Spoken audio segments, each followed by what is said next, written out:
দর্শন নিজামের আলেমদের নিয়ে ইসলামী বক্তা তারেক মনোয়ারের সাম্প্রতিক বিতর্কিত বক্তব্যের সঙ্গে নিজেদের সম্পৃক্ততার বিষয়টি পরিষ্কার করেছে বাংলাদেশ জামায়াতে ইসলামী।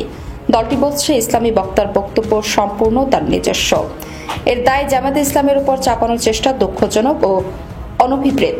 মঙ্গলবার সংবাদ মাধ্যমে পাঠানো এক বিবৃতিতে এসব কথা বলেন জামায়াতের সহকারী সেক্রেটারি জেনারেল এহসানুল মাহবুব জুবায়ের।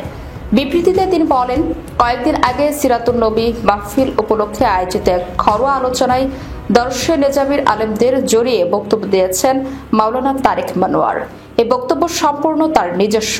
এর সঙ্গে বাংলাদেশ জামায়াতে ইসলামীর কোনো সম্পর্ক নেই। তিনি ইতিমধ্যে ওই বক্তব্যের জন্য ক্ষমা চেয়েছেন। তারপরও এই বক্তব্যের দায় জামায়াতে ইসলামের উপর চাপানোর চেষ্টা দুঃখজনক ও অভিপ্রেত। এহসানুল মাহবুব আরো বলেন, জামায়াতে ইসলামী বরাবরই আলেম সমাজের প্রতি গভীর শ্রদ্ধাশীল। আমরা তাদের মুসলিম উম্মার রাহবার হিসেবে সম্মান করি।